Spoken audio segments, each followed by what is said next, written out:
Kia ora tātou. Welcome back to the session. And firstly, just want to apologise for some of the major tech issues that we've had this morning.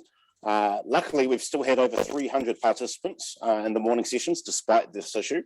And a few Zoom links have been recreated, so you'll be able to jump into the afternoon sessions with hopefully very few, if any, technical issues. So thank you again for your patience. And like I said earlier, we've just got to be flexible and be able to adapt a little bit to working in a digital space, but also dealing with these issues when they pop up. So your patience is much appreciated.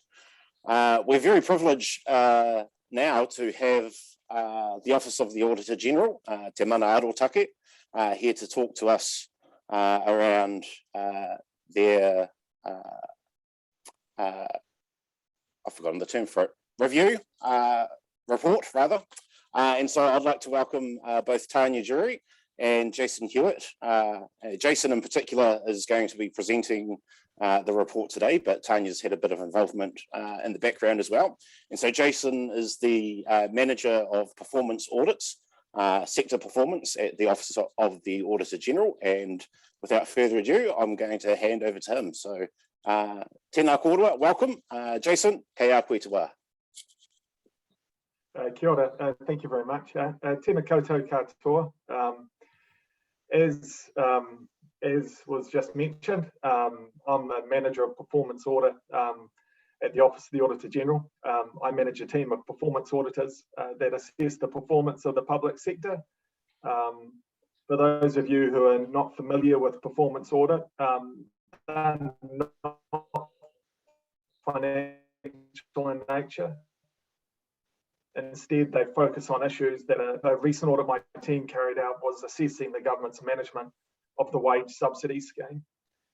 The piece of work I'm speaking about today was led by a member of my team based in Christchurch. That's Tanya Jury. So she had, quite a bit to do with it. She's just waving out there. Tanya was not meant to be with us today, hence me presenting. But due to recent events, she's been able to make herself available. So at the conclusion of my talk, I may call on some of Tanya's knowledge to help answer any questions that you may have, and should we have time. So on to the report. On Tuesday, a report was tabled titled The Government's Preparedness to Implement the Sustainable Development Goals. I understand that that report has been distributed amongst attendees. Today, I intend to cover off three of the following areas. I intend to cover off why we did the work and the work that we did, what we found, and then what happens next. So to start off with, so why did we conduct this review? So the SDGs are obviously address global issues that are important to New Zealanders, from poverty, health, education, climate action, economic growth. And our work was part of an international audit effort as audit preparedness to implement the SDGs. These aren't assessments of progress towards achieving the goals and the associated targets, but rather a view of whether countries have the foundations in place from which they can achieve the goals. So what did we do? We looked at three areas. We looked at how the government is demonstrating its commitment, the governance monitoring and reporting arrangements that were in place, and how the government is engaging and encouraging stakeholders in the general public to engage with and progress the SDGs. Other things that we looked at were several plans, legislation, strategies, policies, and other initiatives. Our focus was on how they related to the agenda and the SDGs. We conducted a survey of 12 agencies. Those agencies were the ones who completed one or more chapters in the first voluntary review. And we also looked at how the Ministry of Foreign Affairs and Trade, Ministry of Social Development and Treasury contributed to one of the SDGs they were working towards. We also spoke with staff from Statistics New Zealand, Treasury, and the Ministry of Foreign Affairs and Trade about monitoring and reporting arrangements. We also spoke to a whole bunch, may even be present today, They represented people from Maori and Pacific peoples, local government representatives, the business and voluntary sector, academics, human rights institutions, the environment, disabled people, older people, youth, rural communities. So it'd be fair to say Tanya was busy. Most of the interviews were with national level organisations. So what did we find? Our report, I've sort of separated into 3 key messages for the purposes of this presentation. So the first one is the government needs to clarify its commitment and what it's planning to achieve by 2030. The second key message, what I'll talk to is work is needed to effectively measure and monitor progress, and stakeholder and public engagement needs to improve. Okay, so first, the government needs to clarify its commitment and what it's planning to achieve by 2030. So the government has stated that it intends to achieve the SDGs through a common global issues and support for developing countries. We found there was some alignment between the 2030 agenda and many government policies and initiatives. Examples being the child poverty targets and the introduction of the 4 well-beings into local government legislation. However, there hasn't been a comprehensive assessment of that alignment or of national plans, strategies, policies that address the goals. The Treasury has carried out a high level assessment of how the living standards framework and the SDGs align, and the first voluntary review was also a high level assessment. In our view, it's not enough to fully understand the extent to which New Zealand's policy settings and current or planned initiatives are aligned with and or will contribute towards achieving the SDGs. We think a more comprehensive assessment could also identify any gaps where further work may be needed to ensure the SDGs are achieved and their targets are met by 2030. While we acknowledge Ministers Mahuta and Minister Seo's role in coordinating efforts to progress work on the next VNR, we expected to see clear leadership within government to drive the progress of achieving the goals. However, currently there is no dedicated leadership within central government to do this. In our view, clear leadership would provide greater accountability and momentum for achieving the SDGs and for monitoring progress towards achieving them. Stakeholders and many agencies commented on the benefit of this leadership for implementing the goals. This leadership would also provide an easily accessible, visible and central point of contact for local government and non-government groups. The second area, work is needed to effectively measure and monitor progress. As you'll probably know, New Zealand has performed 1 voluntary review in 2009 towards achieving the SDGs. This highlighted examples of successes and challenges in progressing the SDGs, but it lacked data. You can't tell from the review whether New Zealand is on track to meet the goals or not. The government also has not yet indicated whether it intends to set its own targets, and if so, in what areas. Other than through reviews, it's not clear how the government intends to measure, monitor, and report on progress. We think, given the ambition of the goals and the timeframe over which progress is expected, more will be required.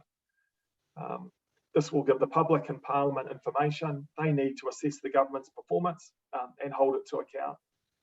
I should note there's been significant efforts, though, to increase the country's wellbeing data, and that efforts are underway to address some of the known gaps in the form of a data investment plan. 2 monitoring frameworks that assess wellbeing outcomes have been introduced: the Living Standards Framework Dashboard and Indicators Aotearoa. These have several indicators that align with SDGs, but improvements are needed if these frameworks are to adequately monitor progress. Sorry, it's just my cat. In particular, to ensure that data can be disaggregated so we can see the impacts for different groups, especially those considered most vulnerable. The third area, the stakeholder and public engagement needs to improve. As you know, the agenda needs to involve all aspects of society, from central and local government, Indigenous peoples, non-government organisations, human rights institutions, private sector and the public, to achieve SDGs. was saying that the government needs to think about how it work with Māori and have meaningful engagement with stakeholders on the SDGs. Stakeholders told us that they would welcome further clarity, information and guidance on the 2030 agenda and the SDGs. And many of those we spoke with felt that the government was not bringing SDGs into conversations with the public and not routinely communicating how its various activities contribute to the SDGs. This can risk the impression that there is limited government commitment to the SDGs.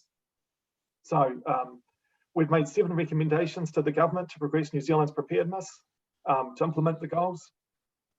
We're saying that the government needs to set out New Zealand's commitment to the 2030 agenda and the SDGs.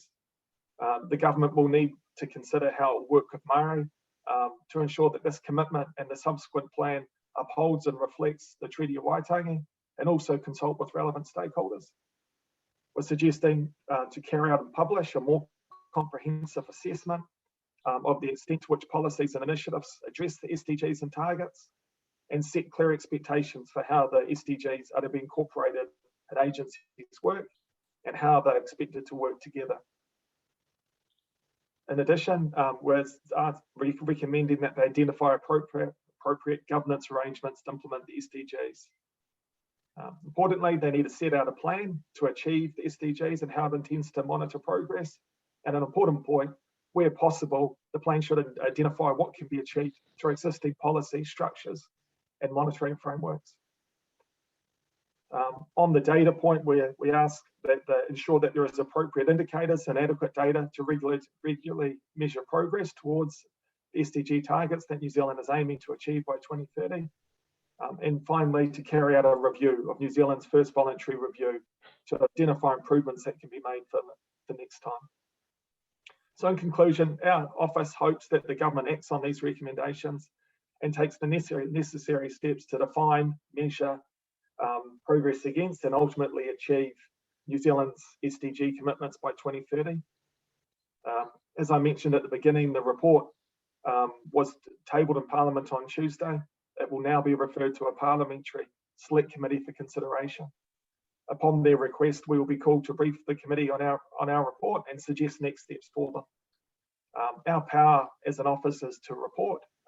It's Parliament's role to hold the government to account and put the recommendations into action.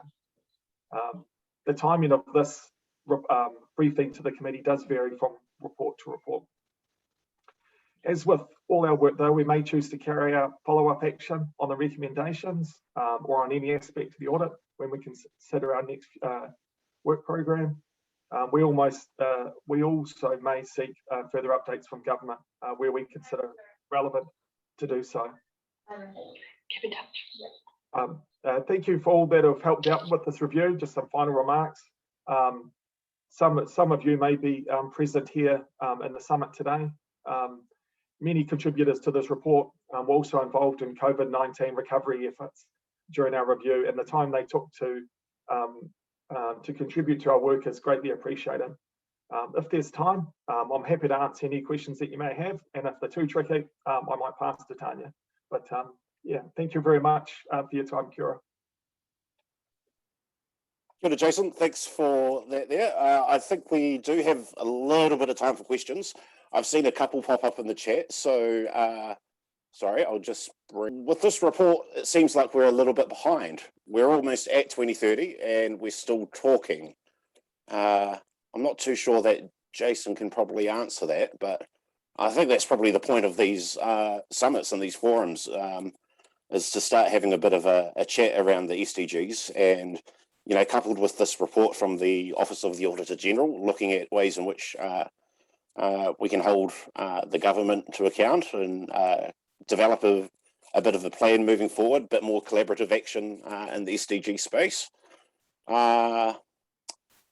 One question here concerning local government. What's the role of local government and how were they involved in the review? If you could shed some light on that, Justin. Yeah, so I'll quickly just make a really comment around the first point. So the government has done a number of things that are with their wellbeing focus and a number of initiatives that have some alignment. However, when we started this review, we did expect there would be more of a foundation in place. There'll be a clear plan. There'd be some regular monitoring of progress, and agencies would have a clearer understanding of what they needed to do and how they would work with stakeholders in Māori. We think there's time for things to be addressed, but the government really needs to clarify what its commitment is, what actions are required, and how it's going to monitor progress. I guess there'll just be a quick point I'll make. With regards to local government, we spoke to representatives from local government through our work. Their views are incorporated in the views where we mention stakeholders broadly. We obviously mentioned as well about the introduction of the 4 well-beings that the government has put in place, and there's some alignment obviously there with the 2030 agenda. Tanya, was there anything else that you thought was of note for local government that you want to include? No. Okay, thank you, Jason, and Tanya as well for joining us today. Unfortunately, I am getting the cue that we need to keep things moving. And so, unfortunately, we've got to end the questions there for now. And now we're going to transition into the Aotearoa SDG Alliance workshops. And so you should be seeing a link for that particular Zoom room pop up in your chat in a moment. And this is going to be an opportunity to delve deeper into the proposed SDG Alliance for Aotearoa and how it might operate in practice. And so we're going to have a bit of a papamahi, a bit of a workshop. We can all contribute into that place and space. And on that note, we'll end things there. So if you want to be involved in the workshop, jump in there. Otherwise, I will see you guys later on this afternoon. Hopefully, no more technical issues. Nō reira, tēnā koutou. Thank you again to Tanya and Jason for joining us and sharing some of the highlights of the report. Nō reira, tēnā koutou katoa. Kia ora.